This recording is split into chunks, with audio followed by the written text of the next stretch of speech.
Assalamualaikum warahmatullahi wabarakatuh. Perkenalkan, nama saya Miftahul Khoir. Saya guru seni budaya. Saya dari K3S SMP MTS Muhammadiyah se-Surabaya. Baik anak-anakku semua, pada kali ini Pak Khoir akan mengajarkan kalian tentang seni budaya. Pada materi kali ini, Pak Khoir akan mengajarkan kepada kalian tentang bab dasar acting untuk mementaskan fragmen. Kompetensi dasar pada kali ini yaitu memahami dan menerapkan teknik olah tubuh, olah vokal, serta olah rasa. Nah, indikator capaiannya nanti kalian harus bisa memahami teknik olah tubuh, olah suara, dan olah rasa. Tujuan pembelajaran kali ini ketercapaiannya adalah siswa mampu memahami teknik olah tubuh, olah rasa, dan olah suara dengan baik. Bagaimana kalian bisa memahami itu semua, ya? Baik anak-anakku semua, sekarang masuk di materinya. Sekarang Pak Khoir mau tanya ke kalian, apa itu teater? Teater adalah berasal dari kata Yunani, ya, yang berarti teatron. Secara harfiah, teater adalah gedung atau tempat pertunjukan. Dengan demikian, teater selalu dihubungkan dengan pertunjukan atau tempat tontonan. Jadi apapun yang ditayangkan, yang ditampilkan di depan umum ketika ada audiens, ketika ada yang ditonton, berarti sudah bisa disebut dengan teater. Seperti Pak Khoir sekarang mengajar kalian, ini merupakan bagian dari teater. Bagaimana Pak Khoir menyampaikan, ya, kemudian kalian menonton, ini sudah bisa disebut dengan teater. Baik anak-anakku semua, kalau sudah paham ya, kita lanjut lagi. Nah, ini ada jenis-jenis teater. Ada apa saja? Yang pertama, ada sendra tari. Yang kedua, ada opera. Yang ketiga, ada pantomim.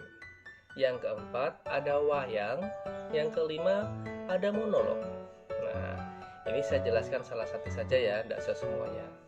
Contohnya, pantomim. Pantomim adalah panto berarti gerak, mem adalah ekspresi. Jadi dia bermain teater, ya, tetapi tanpa menggunakan dialog. Dia hanya bergerak, ya. Dia hanya bergerak menggunakan ekspresi. Ekspresinya macam-macam. Ada yang sedih seperti ini, ada yang bahagia. Nah, jadi itu contohnya. Dia bermain ekspresi dan juga gerak. Kadang gerak-geraknya seperti ini, ya. Seolah-olah ada kaca, tapi tidak ada kaca. Itu namanya dengan pantomim, ya.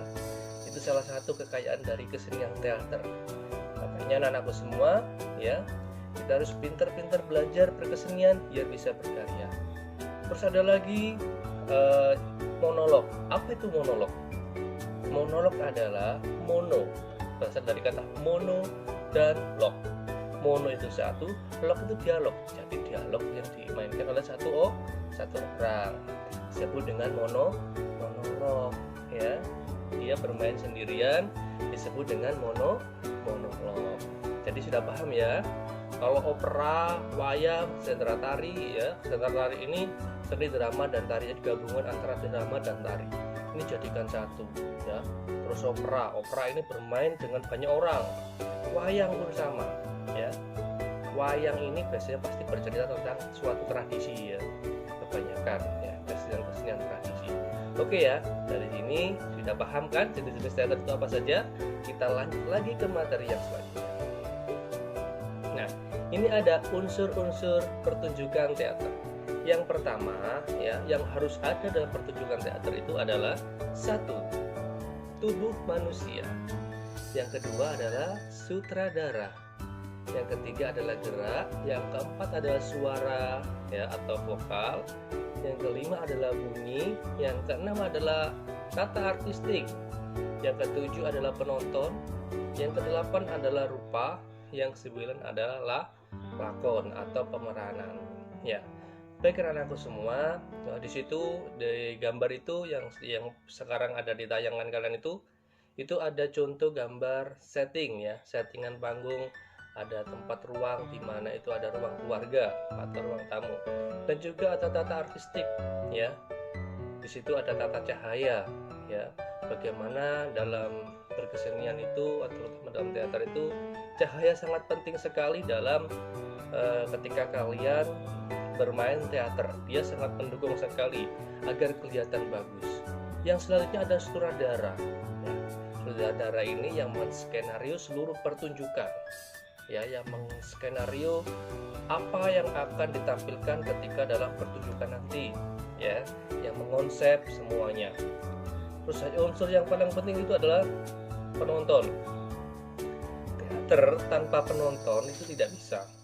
Makanya dia harus ada penonton, karena fungsinya teater adalah namanya juga mempertunjukkan, berarti harus ada yang menonton. Ketika tidak ada yang menonton, nanti unsur teater kurang gitu ya.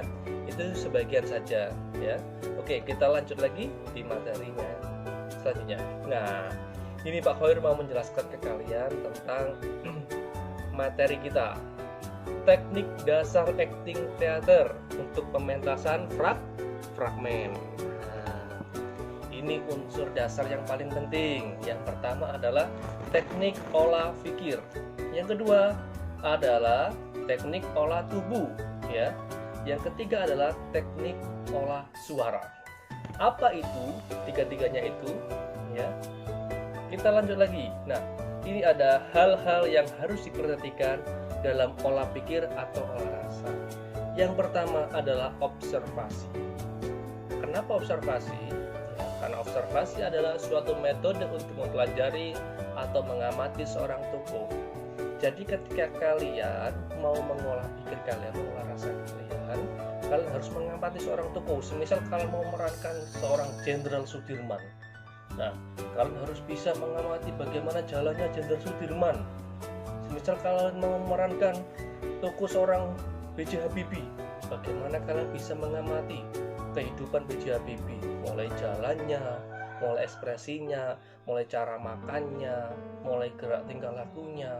Itu harus kalian pahami semua. Makanya penting sekali observasi ketika kalian mau memerankan seorang tokoh. Selanjutnya yang kedua adalah ilusi. Nah, ilusi ini juga penting loh ya. Ilusi adalah bayangan atau suatu peristiwa yang akan terjadi maupun yang belum terjadi ya, baik yang dialami secara sendiri maupun yang dialami oleh orang lain. Nah, kita itu harus punya ilusi yang banyak ya, agar kita punya ketika kamu pentas ya, punya bisnis acting istilahnya. Kalian biar punya bayangan-bayangan, oh bagaimana sih nanti ketika aku mau bermain, ketika aku mau pentas, bagaimana sih itu. Jadi agar punya bayangan-bayangan yang mau kalian munculkan ketika nanti kalian pentas di atas panggung. Itu namanya ilusi. Yang selanjutnya adalah imajinasi.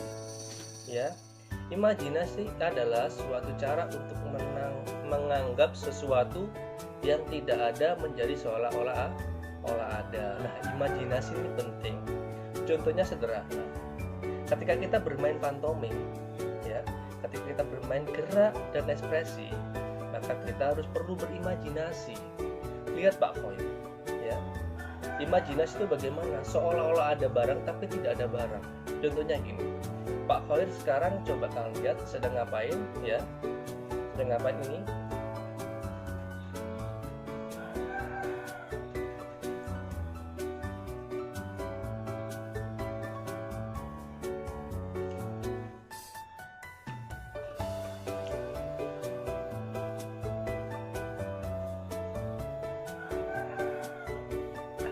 Ini ngapain? Ini adalah ekspresi ya, imajinasi. Bagaimana Pak Khor mengimajinasikan makan apa barusan? Betul, barusan Pak Khor habis makan pisang. Nah, jadi kayak gitu ya. Kita harus pintar-pintar berimajinasi. Selanjutnya adalah emosi. Nah, emosi ini adalah ungkapan perasaan. Bagaimana kalian bisa mengungkapkan perasaan kalian? Perasaan itu apa saja? Ada yang masih ingat? Ada senang, ada sedih, ada bahagia, ya, terus ada lagi. Ada galau, bunda, ya macam-macam.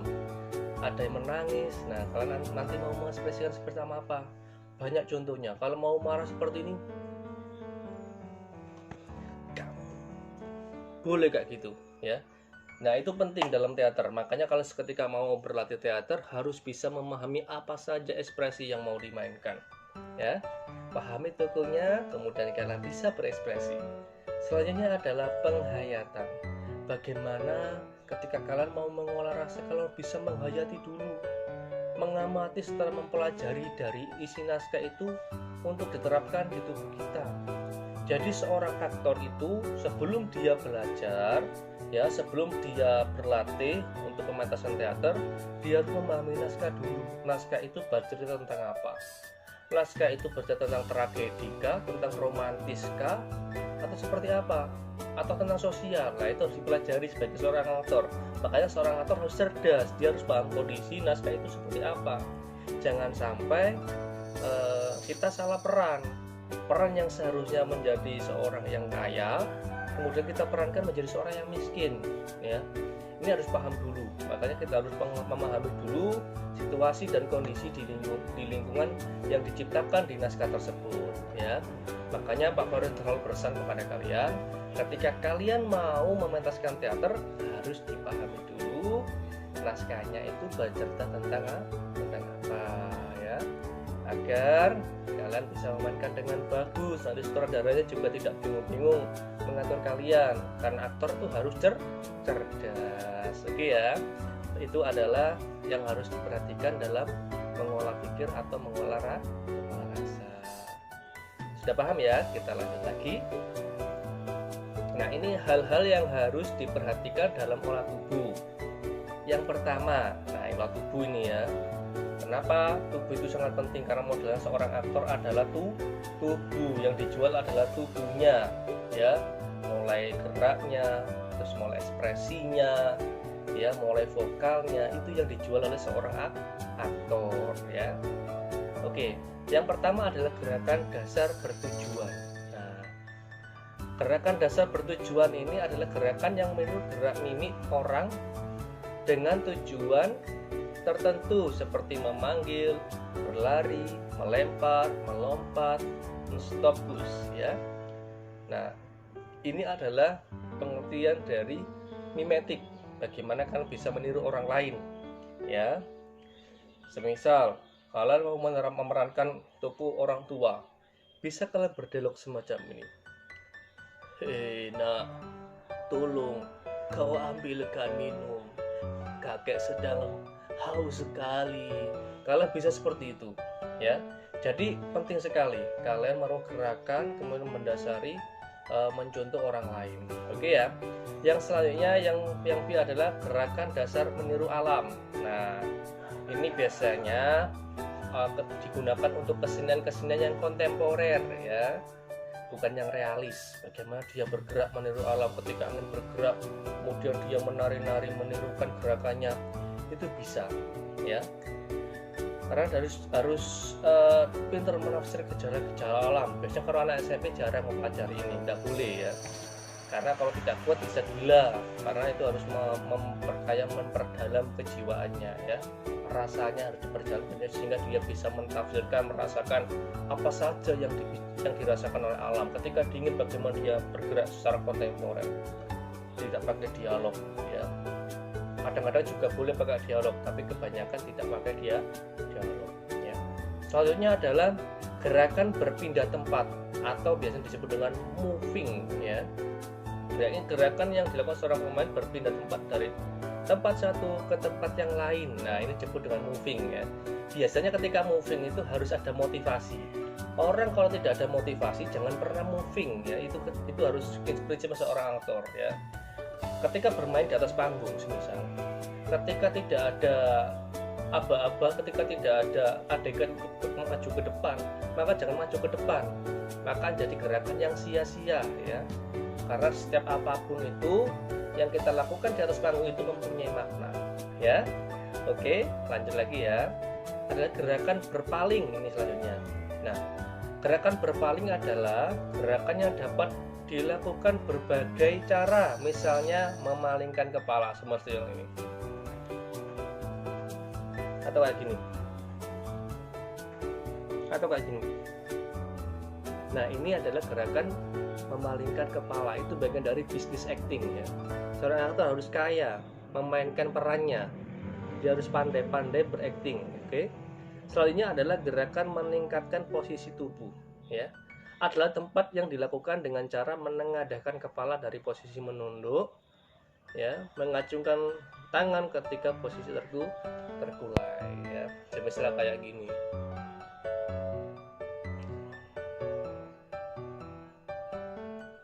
Ya, ada lagi. Ini bagian dari business acting ya. Setiap itu mempunyai makna ya. Orang kayak gini ini pasti sudah punya makna tertentu ya.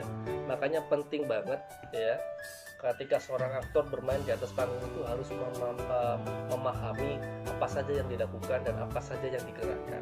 Inilah pentingnya tubuh ketika kalian bermain teater ya, harus pinter-pinter itu. Karena walaupun kita tidak bermain teater aja, ketika kita dalam kehidupan nyata, ketika kalian sebagai seorang pelajar kemudian kalian hanya gini saja, kalau guru pasti sudah bisa menilai, oh anak ini anak malas, bisa dilihat dari gesturnya, bisa dilihat dari tubuhnya. Ketika ada siswa yang kayak gini, nah ini guru sudah menilai, padahal sebenarnya yang hatinya nggak seperti itu. Guru pasti menilai, oh anak ini sombong, anak ini sok, padahal hatinya nggak semacam itu. Karena dari tubuhlah orang lain bisa menyimpulkan dia berbicara tentang apa. Makanya sangat penting sekali bahasa tubuh itu ya, hati-hati sekali ya. Apalagi ketika nanti kalian sudah bekerja dimanapun ya, pasti butuh sekali pemeranan itu. Apalagi menjadi pegawai bank, seperti bank. Selamat pagi, ada yang bisa dibantu. Nah, itu juga butuh pemeranan loh ya. Semuanya dalam hidup ini butuh pemeranan. Oke? Sudah paham ya? Oke, kita lanjut lagi. Masih ada satu lagi buat kalian. Nah, ini adalah hal-hal yang harus diperhatikan dalam olah suara. Yang pertama adalah latihan pernafasan. Jadi olah suara itu yang sangat penting adalah latihan pernafasan ya. Pernafasan itu ada berapa sih? Pernafasan itu ada 4 ya. Yang pertama adalah pernafasan dada. Bagaimana kalian memasukkan udara ke dalam dada kalian ya, kemudian dikeluarkan lagi. Tapi itu pernafasan dada ini ya cenderung lebih pendek dan jarang dipakai sama seorang aktor atau pemain teater. Jarang menggunakan pernafasan dada. Karena ketika misal bermain dalam 3 jam menggunakan pernafasan dada, bisa-bisa habis itu langsung semaput karena dia tidak kuat ya. Yang selanjutnya adalah pernafasan perut. Nah, pernafasan perut ini menyerap udara dari hidung kemudian masukkan ke dalam perut sehingga perut kita menggelembung ya. Nah, tapi ini kurang direkomend ketika seorang aktor bermain teater ya. Yang direkom ketika bermain teater itu adalah pernafasan diafragma.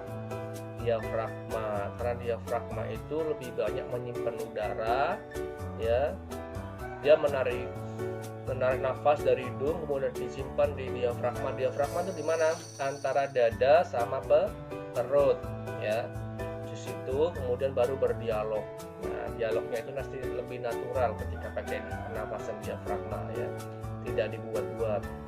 Sama saja dengan bernyanyi pun juga sama, dia akan menggunakan pernafasan diafragma. Oke, kita lanjut lagi, jangan bosan-bosan ya belajar ya. Yang selanjutnya adalah latihan pengucapan. Nah, latihan pengucapan ini ada 3 teknik pengucapan, yaitu yang pertama adalah tekanan dinamis. Tekanan dinamis adalah tekanan lemah kerasnya pengucapan suatu kata dalam kalimat. Nah, ini sangat penting. Tekanan lemah kerasnya pengucapan kata dalam suatu kalimat. Contohnya gini. Ini sama saja dengan volume ya. Ketika aku berbicara, ini sangat penting ya dalam berdialog. Ketika aku berbicara, aku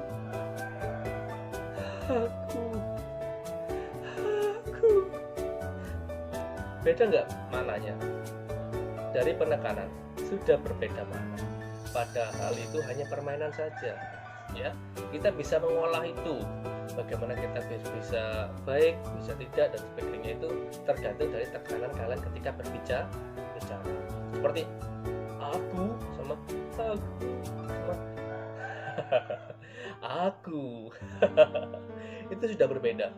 Yang pertama adalah marah, yang kedua sedih, yang ketiga adalah bahagia. Nah, itu yang harus dipahami ketika nanti kalian menjadi seorang aktor atau mulai berlatih untuk pemeranan, ya.